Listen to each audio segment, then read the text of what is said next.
Hey, everybody. My name is Laura Fortino-Zeni, and this is C'est La Vie, the podcast. We are making a podcast about our web series, C'est La Vie. So this is a making of, and this is also some information for filmmakers and writers and anybody who wants to learn how we pulled off this feat from start to finish of making our web series.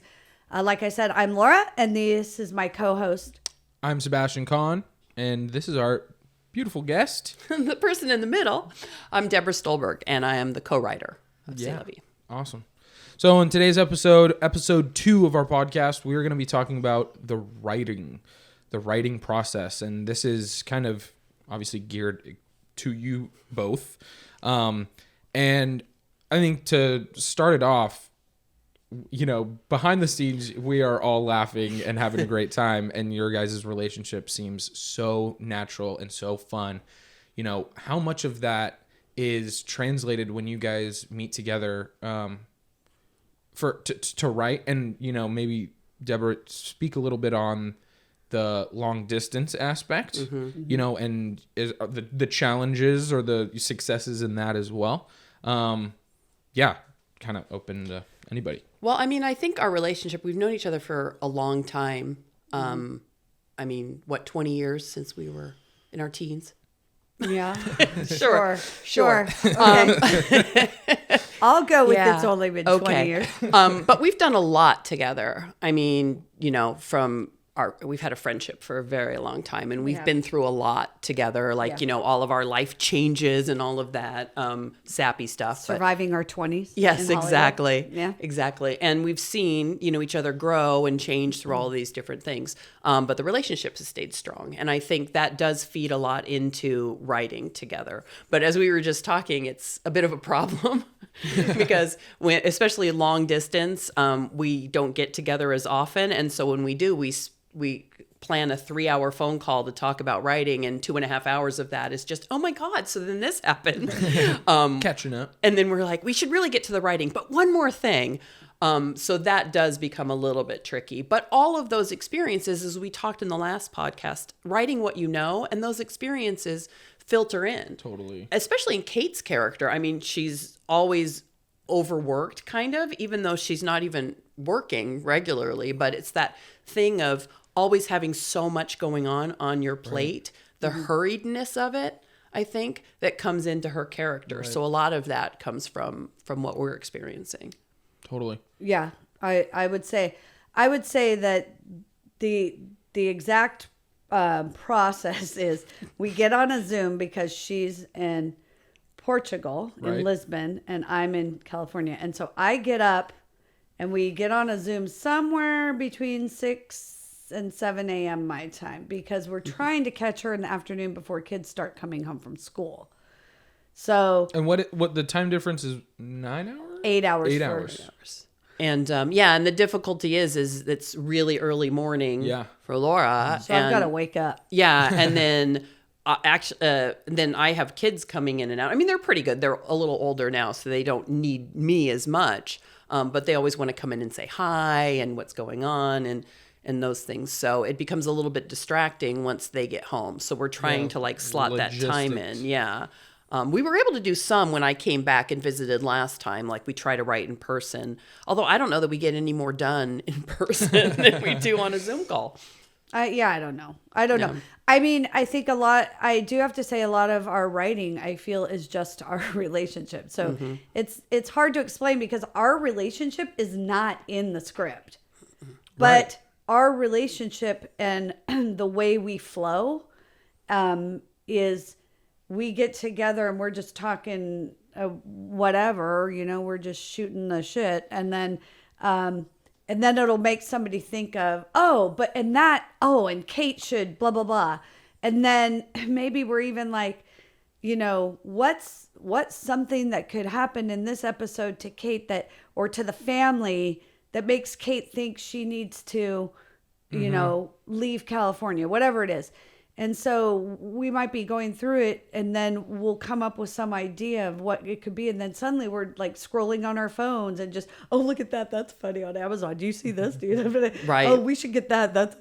And then it turns into it finally granulates to what we were looking for. Right. And then we may or may not write a few things actually into the script, or we may just add it into, we'll make a document and we'll just have each episode, the ideas in there. Mm-hmm. That's how we start. Mm-hmm. We start with a document and an outline. Well, that's the amazing thing now about technology is it wasn't this easy to co-write when I first got started. Mm-hmm. You kind of had to get together in person, or you would write something and then send the whole document to somebody else. We can write together in real time. We can be on a Google Doc and both of us working at the same time and changing things around and then just convert it into a screenwriting program. So that's typically how we do. Like the Google Doc, we had that for a long time. Oh, am I promoting Google? Send me money. So Google Docs, we could be in there at the exact same time. So when we were outlining the entire series, which we were doing first, we would talk about different episodes. And like we were saying at the very beginning, when we were working on the series that was going to be set in Paris, a lot of things that I was experiencing at that time. Mm-hmm. And a lot of things that Laura had experienced by being in Paris and teaching there too. Yeah. And we were talking about the differences between being here in the US and the differences between being in Europe. And a lot of those things worked their way into funny things that happened in the script to Kate. And then when we moved the idea to doing a prequel here, I think we spent a lot of time talking, but then at the end of our talks, we would say, okay, so now we really need something funny at the end of episode 2. And then one of us would say, oh, I've got time. I'll go and put something in. Gotcha. And I would write something. I would say, if I ran out of ideas, I would say, and Kate does something funny here.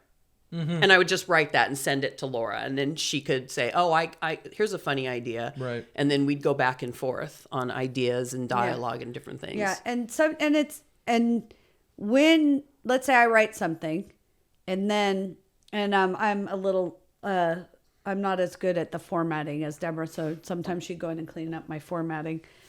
Just I'll forget to when we're in the descriptive portion, capitalizing, making all caps the character when they first enter the scene, when you first see them, I'll forget to do that or something, and she'll clean all that up for me. In episode 1 of the podcast, last episode, Deborah, you kind of talked about how important the formatting and then grammar and spelling is, because when you're pitching your script in Hollywood, they won't get past this. I'm kind of paraphrasing what you said. They don't get past the first page if it's not formatted or properly, and that's something I didn't know. And mind you, I don't. You want to make them feel like they're in good hands, right? You know what I mean? They know that you know how to tell a story, right, from that first page, and they want to follow along and find out what happens to that. So your first page has to be the most compelling thing you've ever written, and then the first 10 pages better be great. And at the end, at that 10th page, well, this is when you're doing a feature. Yeah. That 10th page, we call it the oh shit moment. Oh shit, what's going to happen next? Right? And you want to have one of those because then the person's like, well, I read 10 pages, but I want to keep going.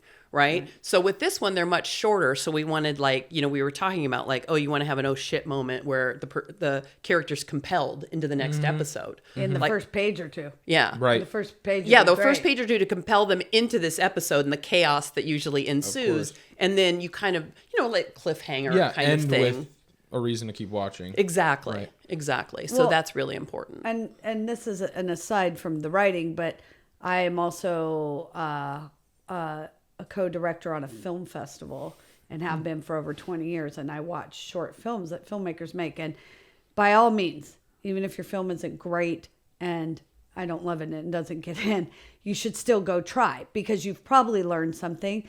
And even you not getting in, you'll go, well, maybe there's something, maybe I should shop this around to friends and ask them what I should do differently. And I'll tell you one of the things you should do differently. You've got a 6-minute short and you have 2 minutes of wandering, beautiful camera scenery. It's only a 6-minute short. Please get into the story. So that's what we're saying. In a film, you can, especially a dramatic film, you can do these grand opening sequences. You're not going to do that on a web series or a short film. Of course. You need to get into that Especially story. Not for a comedy. It better be funny right away. Yeah, whatever's happening in that opening sequence, if there's nothing funny happening in it, then let's cut it. Cut the fat. Learn to edit. Cut it out. Yeah. Totally. You have to let go of stuff you really like too. We just had to do that in an episode. Yeah, and I mean, I think the formatting was, like Laura was saying, the formatting on this particular thing was very important because we knew we were going to film it. Right. And if we didn't have sound effects capitalized, then the person going through to like write down all the sound cues is going to miss those types of things. So I really wanted to make sure that it was formatted as a shooting script more. And we were discussing that in the last episode, like saying we see or angle on, those kind of things you wouldn't necessarily have in a script that you're sending out to shop around. But this was a production script. And so that's a little bit differently. We knew from the start that we were filming this. So we had things like angle on and close up on hands because we were filming it. And because we, as writers, this is a show, and therefore we are showrunners, and that means it's our show. So this isn't a director finding a script and making their adaptation tour of it. piece. Totally. They're and that's a little challenging for when you're bringing directors on, for them to understand this is a show. So in a show, Right. you're going to need to follow the writing. Mm-hmm. So, you, like we said before, you have the actor gets the stage. Because once the director tells you what to do, or whatever's on the page, does not matter the minute you're live. You can do whatever you want. The actor gets the stage. The writer gets the television show. That's their medium, and it should really follow the writing. What made West Wing? Aaron Sorkin's writing. What made, whether it was reality to the way the West Wing or the White House runs, who cares? It was a compelling show. Mm-hmm. What makes Grey's Anatomy? Shonda Rhimes' writing. Right. And I think when I'm talking about a shooting script too, like some of the things were important for the comedy. Yes. Right. Of course. So that's what I'm saying. The writer A has big part of it, is physical, Right. seeing it, not just hearing it, but seeing. Exactly. Right. So we'd say have to put that in you have to do a close up on this certain thing because that's going to fuel a joke later on. Gotcha. So if you miss that, by just thinking, oh, well, I don't need to do a close up of her fingers, I'll do something else. And it's like, no, we needed the close up of the fingers because it was the glue or whatever it was. Right. So the shooting script format was slightly different for this. So could you guys maybe take us on a journey of what a script's life looks like? Is there, when you're shopping around a script, it looks different than the shooting script, and is there a version before that, or you guys talked about outlining the series first, before you kind of fill in the blanks kind of thing. You create the outline and then fill in, or kind of what is the lifeline look of a script from, the beginning, from your guys' minds to, the editor in a way, like what does it take? How does it change? Things like that, just an understanding of the process from kind of start to finish, if you will. And I think a lot of other people have different process. Right. For me, outlining is really important to me. I want to know where I'm going and where we're going to get to and kind of what the point is, especially for comedy. Like, what's the point that we're making here? Like, what's the funny about it? And so I really want to heavily outline everything to the point where all I'm adding is dialogue. And for me, that's the thing. A lot of people have trouble with dialogue. For me, dialogue is the easiest part of the whole process. Me too. Right? Because we talk a lot. The hardest thing for me is sometimes envisioning like how to get to I know where I want to start and I know where I want to get to. What exactly are the things? Yes, exactly. And like I said, the oh shit moments, like you got to put those in so people want to keep watching, like what's compelling.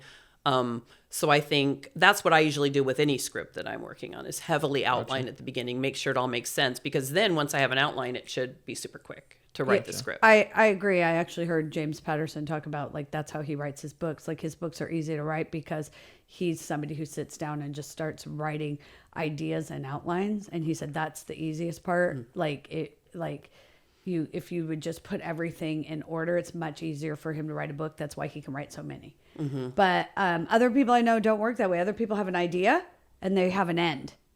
And then they're on a journey to find the middle. That would kill me. I think I would have stress to no end. Tarantino and his like film directing style and his writing style is very much, I have a beginning, I have an end, and that's why his movies kind of sometimes feel very all over the place because, you know, it's his mind on in that moment.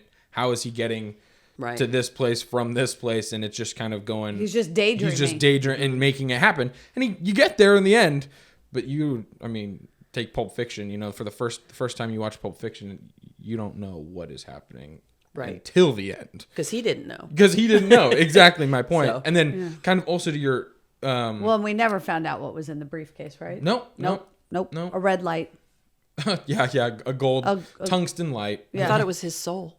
Oh. There was never ever a decision. Like I don't think Tarantino's we could figure it out right now. We could just. It was his soul. It was his soul. Okay. Isabella, Google it and see. But what was her name? Shonda Rhimes. I saw a master class with her. Oh yeah, that's a good one. She was talking about, you know, what makes that show Grey's Anatomy live for so long is proper dialogue. And we talked about you had mentioned it in episode 1 is being able to write realistic dialogue. Right. That is the key for audiences to, you know, enjoy and like stay engaged with is if it sounds real. If it sounds fake, nobody's gonna. And you have to know how specific characters are gonna talk. Right. You know, talking about Shonda Rhimes, like I say, a lot of times when people write dialogue, they feel like they have to be very formal. You know, and they write like, oh, my English teacher always said, don't use contractions. And so then you have dialogue with somebody saying, I cannot go there, which is great if you're writing Bridgerton. I was going to say, it's not great if you're writing Grey's Anatomy. If you're the stuffy British guy, you can I cannot go there. So every character is going to talk a little bit differently too. Like we wrote for Kate talks a lot differently than, why can't I remember her husband's name? Olivier. I wrote this, but Olivier. But I named him, so. Right. That's so fair. when we're writing for Olivier, I mean, he's French, so the way he speaks is different than the way Kate speaks. So you have to know not just how people talk, but how your specific characters talk. I think also with Olivier, right? English is his second language. Exactly. So there is, you know, broken English in a way, you know, how anyone speaking a second language would. That's interesting. I have actually never thought of that, you know, especially with the specific characters and a character like Olivier. Yeah, and then the teenagers talk differently, obviously. Totally. And we probably could have totally. Obviously, we give them words, but I think there's a possibility that we could have even worked in a rhythm that I don't think we really worked in. But I feel like the Amelia character definitely could have had a rhythm that is more. I don't know what it's a vocal fry situation, but I mean, I would think that I'm thinking along the lines of like we were doing Funny Valley Girl the other day. Like we could have given her a little more. Specific like drawn out words or something and then like given it to the actress and said, hey, this is like we're looking for like this here over and over, and we didn't do that. No, but it definitely was something we could have made a choice to do. I think though also that with this project in particular, not with any project, but we already knew kind of who the people were going to be in it, except for a couple characters. Right. The main character, and we all have we both have an acting background as well. So it was sort of they'll do something with it. Right. You know, they'll do something great. We sort of trusted the actors in this project more than just knowing that we had some of them already cast or we knew who was going to be them. We were like, they'll do great with it. We don't have to do that much with these. Yeah, and I think even with the Olivier, we knew that we would just tell him to bring a little French of his Frenchness to it. And then that would apply for that. And we knew with the, well, like the Tegan character was just sort of like a character I think a lot of people know. I mean, the actresses really connected with it when they came in, right? So... we knew a lot of those things. Yeah. People would bring a lot to them. Yeah. And I feel like we made it a very specific voice for Emily and Sarah, those two moms, by saying, "Oh my gosh, wouldn't it be funny if they were such besties that they spoke they say together the same and, thing, like twinsies and The Shining." Yeah. So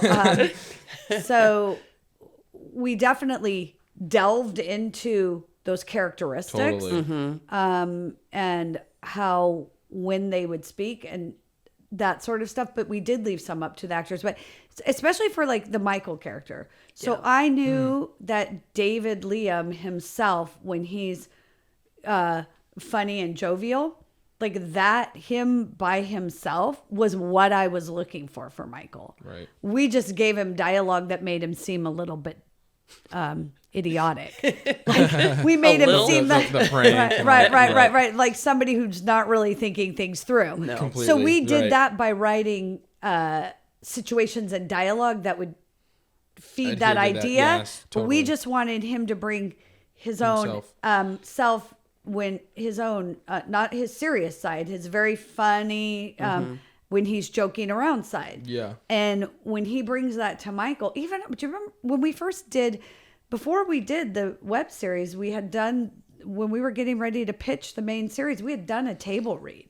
And do you even remember what he brought to that table read was funny? You were there, right, for the table read? I don't know. On the Zoom? Probably. There's so many things that we've done with this project. And I don't really remember that. I know. But I think that, so going back to the writing process, because we had written this bigger piece Right. before, the web series was now about really creating the peripheral characters, I guess. The world that drove Kate away. Right, Right, the world yeah. the world that That's makes super interesting. right. So then it was Like- it was finding those characters. You had already had, the main characters established, understood within the Full Full- half page or more Yeah. Bible Yeah. written on each character. Yeah, we had Quick- character who they were. Quickly, let's briefly. Will you guys describe about a Bible? What is a Bible? Okay. Just so in case people don't know. So I will tell you, if you have Masterclass or you want to get Masterclass, Shonda Rhimes puts her Bible Totally. in Masterclass. So you can look at her Bible for her characters. She just show Bible. I don't know if it's fully her character, but I like the way she's a very casual writer when it comes to explaining her characters. And she writes it in a way like Meredith is, she doesn't just say Meredith is. She's like, Meredith, when she walks into the room brings I can't explain like how she has this light airy feel about how she's explaining the characters and how it's almost like a novel. But a Bible is going to be there for the different directors that come into the show, or producers or actors, or anybody who wants to know where the characters came from and who they are. And the reason you're going to do that as writers also is it's going to help you feed a fully rounded character into your script. I know for me, if I don't know the details about who they were in the past, then they're a 2-dimensional character instead of a 3-dimensional character. So for me, I found it very important to write. So in the web series, we see that she has a son from a previous marriage that doesn't even live in the United States. No, he's an adult now, but at some point she was in he's British, the son, because he's lived in England with the British father. Well, how did that happen? Mm-hmm. I had to know what was Kate's journey, because none of that's in the show. Right. So Yeah, we I came think up with all of the that. Bible is the show, the world, the entire world of the show. So it talks about what the premise is, who the, so you have like a log line, you have a description of the show, and then you have a description of every single character. And obviously some of the main characters have a lot more description. And then there's sometimes like the funny neighbor. This is all the one that was set in Paris. Yeah. And so then we have the funny neighbor and those types of things. And then it talks about the setting, because they live in a house that's falling apart. It's a little bit money pit. Yeah. And then it turns out her ex-lover lives across the street. So all of these things, all of these things come into the Bible. So you're talking about your setting, the premise, the characters, and then we had the outline for every single episode. And that would be for the entire first season. And then we had a little synopsis of season 2 and a synopsis of season 3 because we had all of these things outlined. And so usually when you create a Bible, you would put that with the pilot episode. Gotcha. That's written, and that's kind of your leave behind when you go and pitch.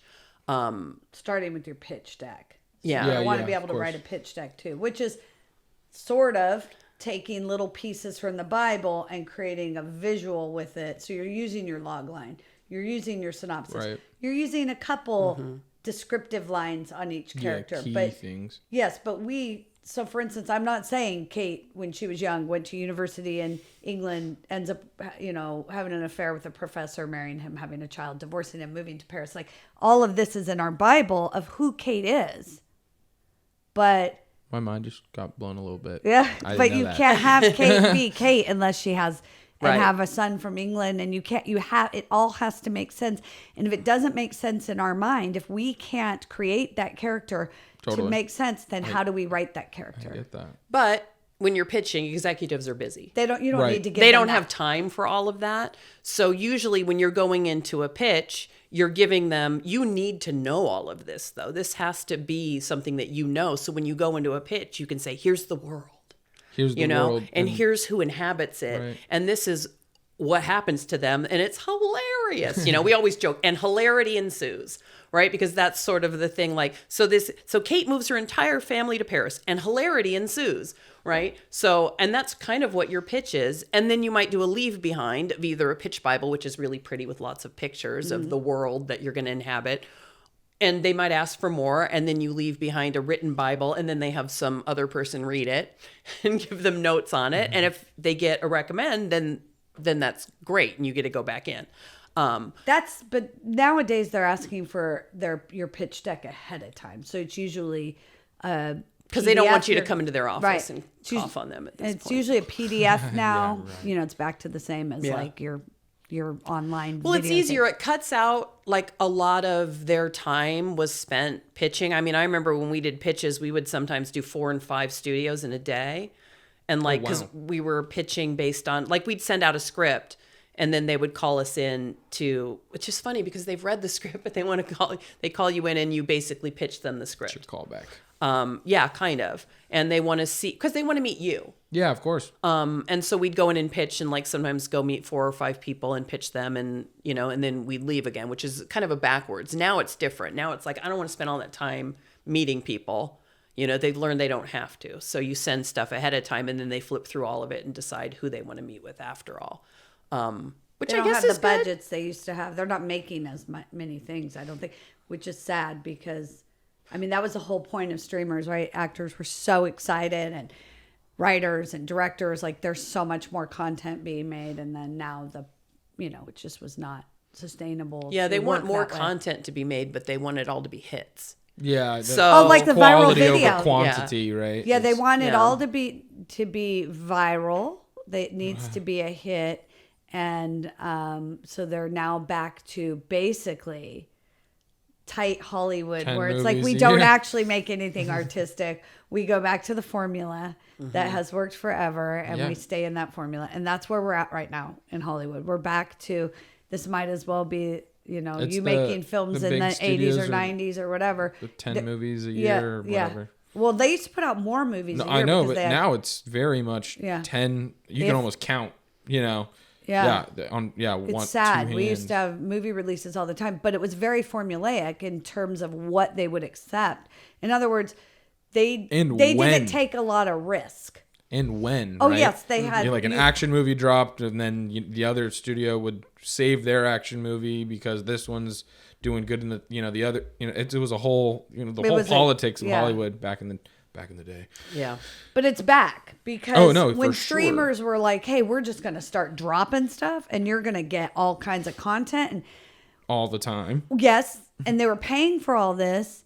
First of all, the budgets didn't have to be good because if you think about streamers, everything that was coming out, all these shows, it was no actors that you knew.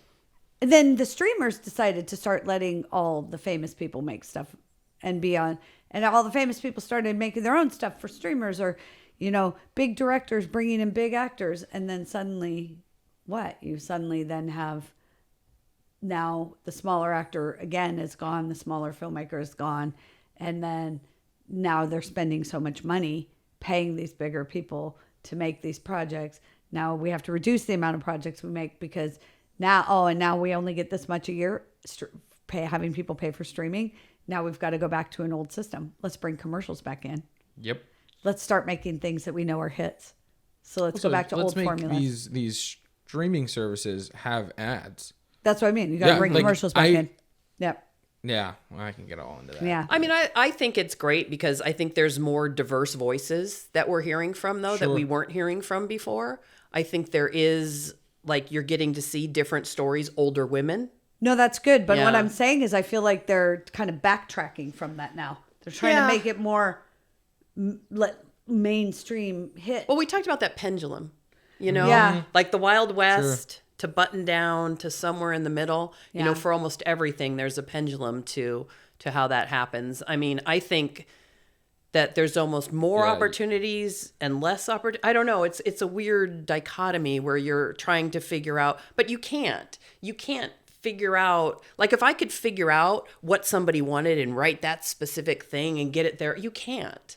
You know, you just have to write what you love and make it. I was going to say, so when you write what you love and you write something meaningful, I think all of that hits somewhere.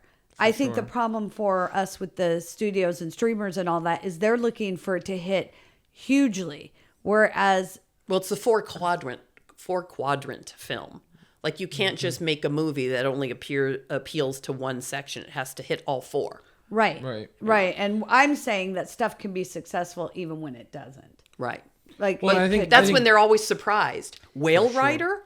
What happened there? How did that become a hit? You know, because they made something that was amazing.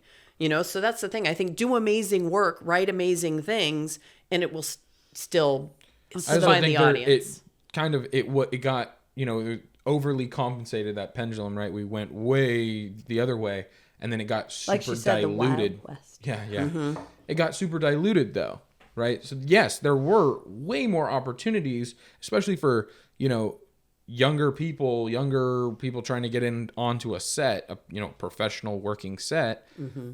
But then the content suffered because it was quantity over quality.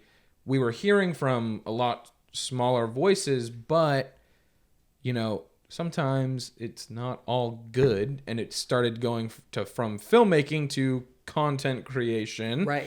And I hate that, but like everything today is film or imagery, right?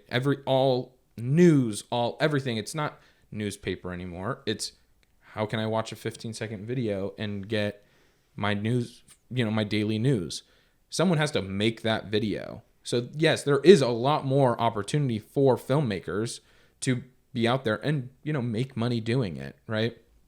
People want YouTube videos, you know, web series, of course. That's a lot more on the artistic side, but there's corporate content creation that is necessary, social media marketing, which is super necessary for today, but it does dilute, you know, that gray line where is it content or is it you know, filmmaking and story and art driven. Yeah, because it's about capturing the eyeballs now. It's capturing instead of like, span. I'm going to write an amazing story. It's like, I'm going to write an amazing story that has to be super compelling in the first 15 seconds or nobody will watch it. Exactly. Oh, God, yes. The whole like, I don't know, I have to explode something in 15 seconds or something. Like I have to keep their eyeballs on it. And that's tough because I don't particularly need to watch a story that way or want to watch a story that way. And I don't think we necessarily write that way.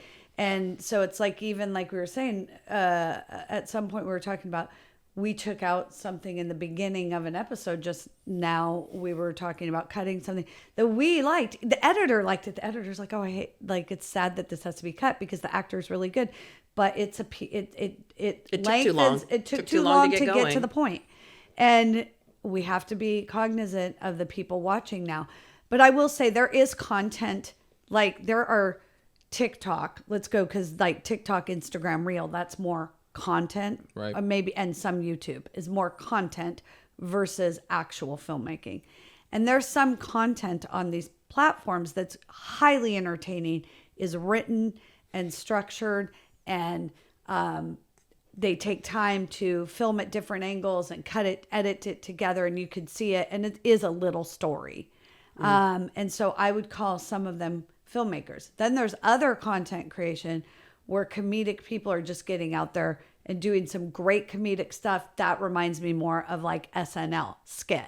Yeah. And that's great too. And then there's other content creation that I just don't understand, that I get why people watch it. Like I get that what I feel like it's doing for people is it's taking them out of the stress of their life and making them focus on something else. So I don't get the unboxing things. I don't get the let's film but I do have an idea for you when we're done here about these whole videos where they like redo their drawer. What are those ones? Restocking videos. Oh, restocking. God, no, we can make some. I got it's funny so, ideas. Some of it's kind of satisfying. It's satisfying because you see lie. this finished product. But the thing is that if that's taking over for filmmaking, nobody is. What you're getting from that is as if you went out and smoked a cigarette or had a drink. Exactly. You did a moment of stress relaxation, but what you didn't get is an experience that expanded your worldview, that made you feel empathy for somebody, that helped you see somebody with a similar problem and helped you think of a new resolution. Storytelling has been told verbally for years until we got to films. Storytelling is not a restocking video. That's content. Right. And if you're not telling me a story, we need to figure out a way to get people into really watching those. And it's great. Like, our series is going to go on TikTok in smaller versions. You would have to watch maybe 2 or 3 TikToks to get the full episode.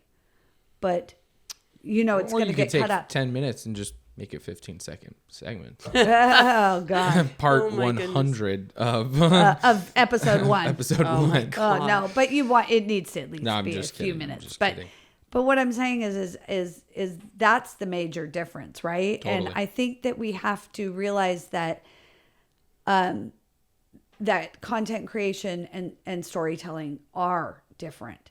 Some content creation has a story in it. Yeah. So do some commercials. Of course. It's still not a full film. It's not a full story. And some of those you can write and edit and create a very short, compelling, wasn't there the thing about the Hemingway, 5 words to tell a story, and it was like baby shoes never worn or something like that for sale. So you can create something very compelling that's short, and some of these, like you're saying, some of the content creators are amazing with how they can put it together artists. and edit it. Totally, but it is a different form of artistry, and I think there's room for everybody, but you're competing for the same eyeballs. So how does that work? How right? Because there should be room for everybody. Right. It should all exist. Because nobody, in my opinion, nobody really needs to be told, no, you can't do that. Well, this is my art form. So I don't like being, somebody who's like, oh, those content creators, or whatever. But I prefer a film, Me too. I want to see Barbie. I want it in its spectacle. It is amazing. I want to laugh at Fall Guy. I want to, what else have I seen recently? I want to get involved in a, really strong drama. I watched something recently with Cumberbatch.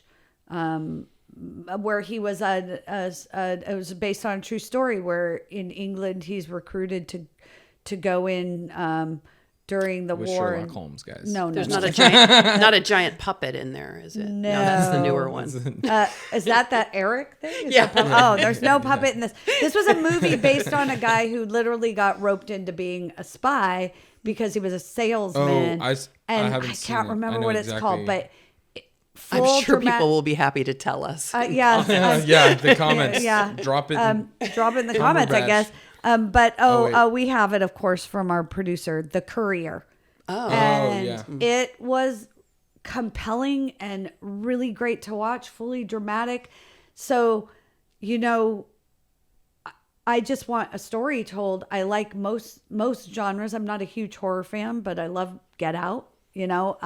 Yeah, the psychological stuff. Yeah. I'm not a big horror person. I do not do the blood and gore and Jump scares, not my thing. No. The Because screaming talking cat, about, no. you know, kind of society, right? I'll do like old school stuff, right? Like iconic movies like The Shining. Dial M for Murder. Sure. Yeah. But like, you know, they're like, I kind of categorize it in like 3 different, you know, horror categories. And that's, you know, psychological, that's the jump scare, that's, you know, slasher horror or gore kind of thing. And then I kind of do psychological and then maybe even spiritual, like demonic kind of things. And, you know, those 4 individually movies shot, okay, Get Out, psychological horror.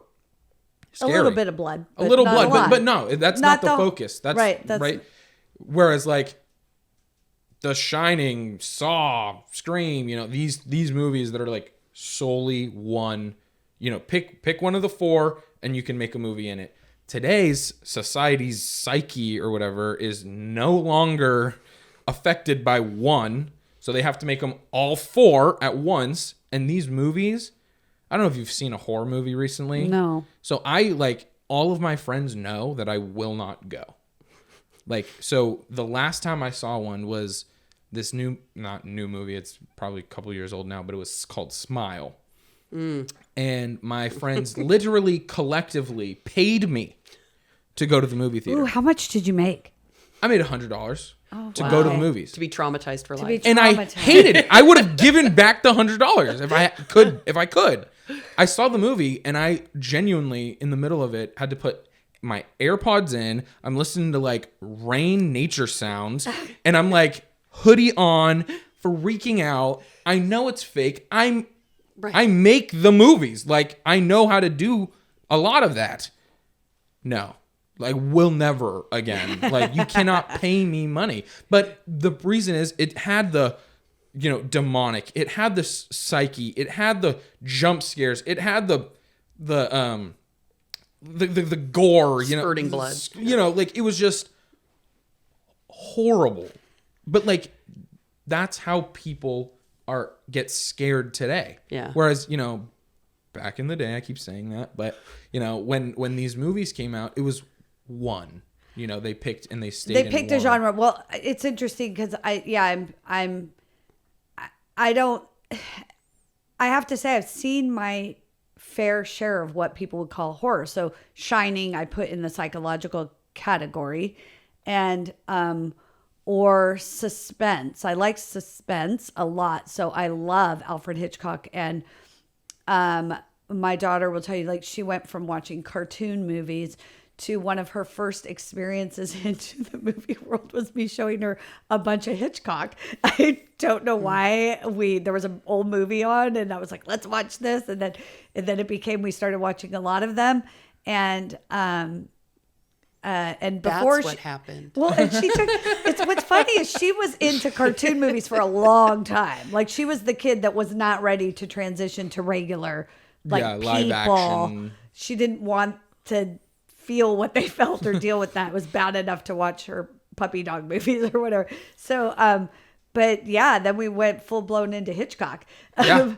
So, but that kind of psychological horror, like I said earlier, Dial M for Murder, or the other one that I always forget the name, with Gaslight and Dial M for Murder isn't the actual film that we based, even though we wrote that in the script. What we based the scene on, the phone call was, why do I always forget it? Barbara Stanwyck. I can never remember the name of this film.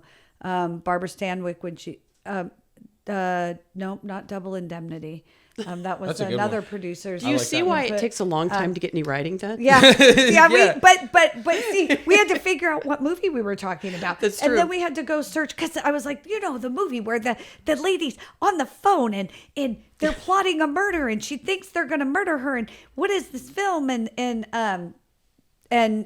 I was like, Dial M for Murder. And I look it up and I'm like, no, that's Bergman or somebody. And this is Stanwyck. Thank goodness we and have this somebody. is Sorry, Wrong Number. Oh, yeah. Sorry, wrong number. Number. Everybody does that play in high school. Yeah. They do? Yes. Okay, well, they did. Well, I don't know. They did back They in the Sorry. day. Okay. Back in the day. So, sorry, That's wrong right. number. Sorry, wrong number. And so, yes, there is a nightmare moment for Kate themed after this film. Totally. And this is part of what we do in our writing process. We just talk. We talk about films. We talk about genres. We talk about life. We talk about what our kids are doing. We talk about how our husbands are upsetting us. We never. We talk about, being broke or whatever, because we are broke, starving artists at this moment in our life still. No, it's one of those things where you leave the art, you go make some money, you start doing something with your life, and then you go back to the art for some reason, and you go, oh. Because it feeds your soul. It does. Need to do. But then you go, oh, yeah, I remember. Feed your kids, feed your soul. I remembered I needed money in the past. Teach your kids how to feed themselves. Yeah. I remembered what happened. I needed money and I got a job. Fish for a lifetime. Something like that. Yeah, something so our writing process is very much what we all just did. I love it. And it sounds fun. And then sometimes, and then in it, we'll be like, oh yeah, let's use that. Yeah, portion, I would say the very beginning of the writing process is slightly more structured when we're in the process of making the outline. Yeah, outlining is definitely more structured. It's a little bit more like, okay, so how many episodes should we write? Okay, what are we trying to do from episode 1 to 10? What are the different things that could happen, or this, in this case, it's like, okay, Kate's going through all this. Oh, let's make that its own episode. Let's move that episode around. We do that with our structure because we're writing episodes, not a film. And we move stuff around and we figure it out. And then we write plot points like, oh, well, if she's going to the doctor for menopause medicine, what are some of the things that are happening? What is the things you wanted to talk about? And then we put it all in. In this case, which was rare, not the same with writing the whole thing. In this case, for the prequel, most of the episodes I started and kind of wrote them, maybe never finished them, maybe left a spot in the middle that said dream sequence here. I don't know what to put, whatever. And then I'd send them to Debra. And then I can see how there's and I would make them funny.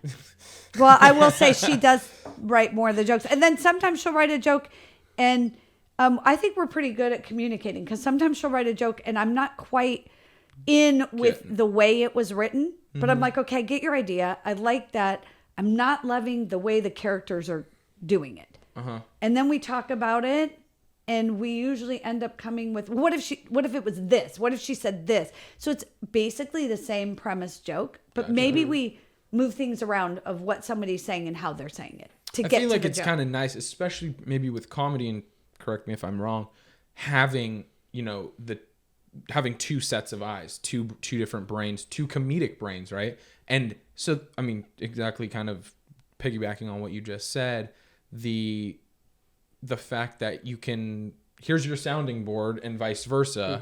And that didn't hit for me, oh, maybe something's funny for you. That's not so much so funny for you. And how do we make it appeal to not just the two of you, but the masses as a whole, and like, your 4 quadrants or whatever you want to call it.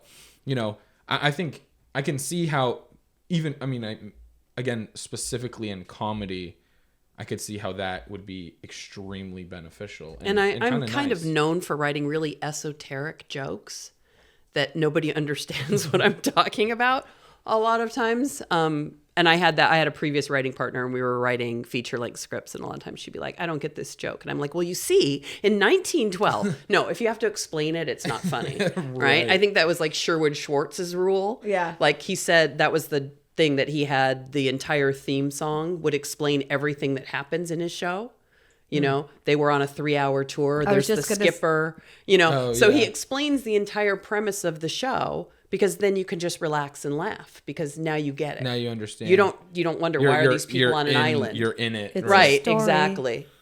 Exactly. So that was what he supposedly said when someone asked him. So we should write the theme song. Yes, exactly. To explain composers, everything hit that us happens. up. Yeah, please. If you're a songwriter. But I think that's it. Like if the joke, like sometimes I'll just write a joke and Laura will say that doesn't really come from the character.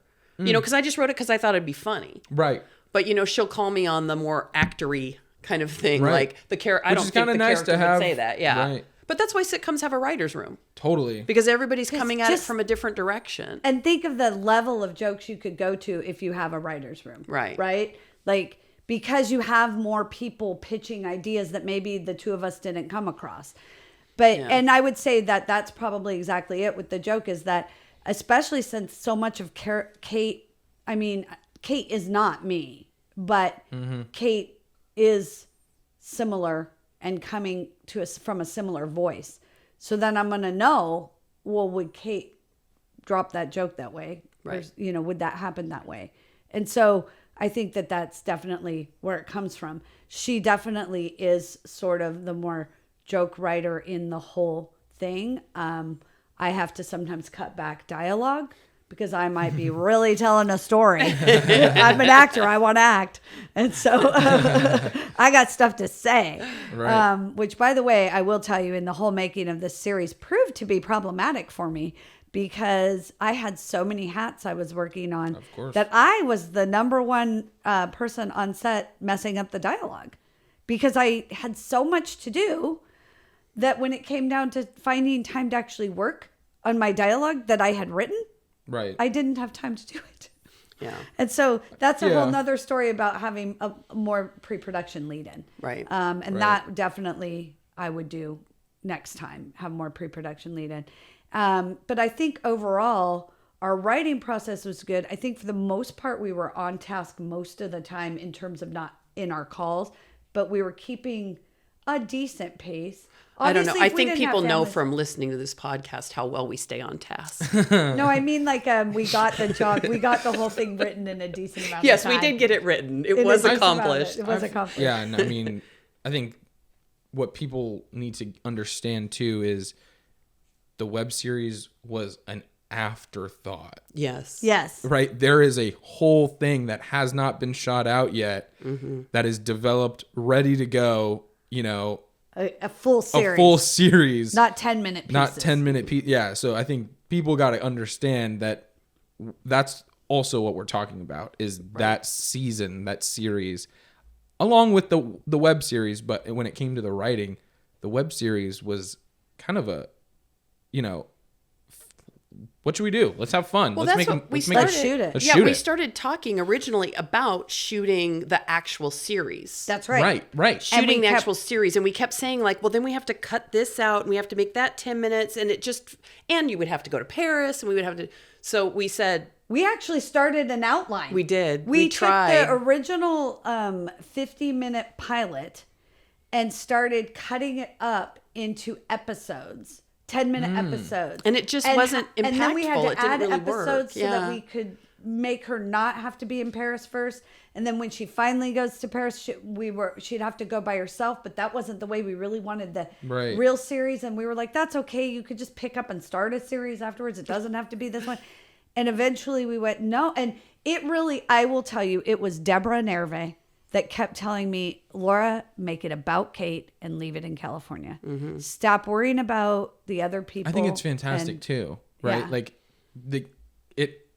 well, I'm not going to spoil, but episode 10 ends with such a pivotal moment for Kate's character and Kate's family. Not just her character, but obviously we're in the world of Kate for the first, 10 episodes of this web series, and it ends in such a moment that tees up like the most crazy season, series to follow. And I mean, Yeah, that was the thing. We really, when we started looking at what we could actually create with the funds, the extensive funds we had available, we said a prequel that you can shoot about the family in your actual house. Yeah. So we don't have to pay for a ton of, and then we went out and wrote a bunch of locations and other things that we ended up having to go get. We But did. And they really helped. That was really important for Kate and her character, though, to have those I things think it also happen. made it that much more professional. Right. And that much more legit and, worthwhile even, if you will. Right. Yeah. And I started to worry because I was seeing people were showing me things and I was seeing things where it was like there's a great stand-up comedian, a woman, I don't know if she lives in India or does she live in New York. You know who I'm talking about. She knows the SNL people. She's done a bunch of stuff. And she has a TikTok account. And she does this whole thing. I think they live in America because her kids are pretty Americanized. And she does this whole thing where she's like the therapist to her own kids. You know what I'm talking about, right? Well, I don't know. I do that all I've day. sent you the TikTok where she basically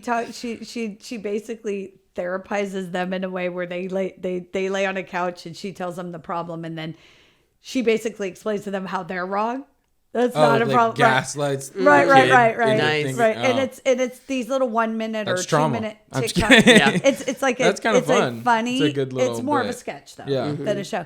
And I started to get very worried that we should just be that simple and that minimalistic. Yeah. I think your producer is telling you. I know. Zarna Garg, Indian. What does it say? I think that's just that title of that. Indian. Indian Oh, pronouns. that's that. Okay, Zarna Garg. She. So I keep promoting a lot of people on this. I know. Podcast, but I mean, watch her. Follow us TikTok. back. But yeah, she Zarna. Follow us. Shout out. We want to work with you, Zarna. We love your stuff. I think that the thing is that, and I'm gonna promote people who I think are good. I and I agree. think she's amazing. She's definitely is along the lines of a great SNL sketch person. But when I started worrying about it being that simplistic, I went, but wait, I'm a filmmaker. I'm a producer. I'm a writer. I'm an actress. I want my story told in a different way, not just a sketch. I shouldn't say just a sketch because I'm sorry. Sketches are great. And that's how I got my start. By the way, Deborah did used to work with Kristen Wiig, so and check out Spanish for Your Nanny, starring Laura. Yeah, one of our first films we ever made together. But Kristen was wasn't she in that show? She was in one of our sketch shows that I ran. Yeah. I show like I was in the. I used to do a lot of. Shout out to Kristen too. She's awesome. She's amazing. She is amazing. She's a very nice person. I'm in love with Maya Angelou. No, I'm sorry, Maya Angelou. I'm kidding. Maya Rudolph. No. I think they're all great. Melissa McCarthy. There's a lot of kick-ass female comedians out there. A lot of great males too. But I have to say that I love the sketch world, but I also love when they're in making their films and that is a different way of them doing their craft. For sure. It's not the same when Maya's doing like a funny SNL sketch. What's the one I posted recently about I'm Your Mother, where she does like a Lady Gaga-esque song for Mother's Day on SNL. That's not the same as her on Loot or in a film or something. It's a different form of comedy and acting. So, which is why everybody who does sketch doesn't necessarily move on to doing well in films because it's a different form. So, and we're getting like the wrap it up. She's getting progressively more angry that we're ignoring her. She was showing us fingers before, and now it's a timer in giant letters. I'm worried about what finger is coming next if we don't stop. Well, I mean, in that Did we actually talk enough about our writing? No, not at all. That's okay, but that's part of the process, right? This is how we write. This is how you it's learned been it written. all. This is how it was written. And I think that's I think we did. The most beneficial thing is to understand that one, not all writing styles are the same. Two, duos or co-writers, is different. totally different. And even having we talked about the time difference too, and the challenges with that, and growing up in life, and how that affects time to sit down and just get it done and write. So there were some fantastic things we touched on and some huge takeaways. So thank you, Deborah, for flying in from I Lisbon flew in just for this. And then thank you, Laura, for of course everything and making it happen. But next episode we talk about a pre-production. Yeah, so you guys got to stay tuned for that. Yep, and then you have to follow us. And if you're listening to us on a podcast platform, you can find us on YouTube. If you're watching us on YouTube and you want to just hear the podcast, you can do that. But the shows will drop on YouTube and TikTok. And I believe we'll probably put out this onto TikTok as well. For sure. I think it should be. I'll be a TikTok star. Until the U.S. closes it down. Well, that's true. But in Portugal, though, I'll still see it. Then we'll merge then we'll go to Instagram. It'll be fine. We'll adapt. It's just not the same. Pendulum. Okay. We'll just We'll make adapt. something new. That's right. That's right. But everybody that's listening, you know, thank you so much for tuning in, and everyone watching. Appreciate you guys for the support. We'll see you guys in the next episode. That's right. Thank you. Bye. Ciao.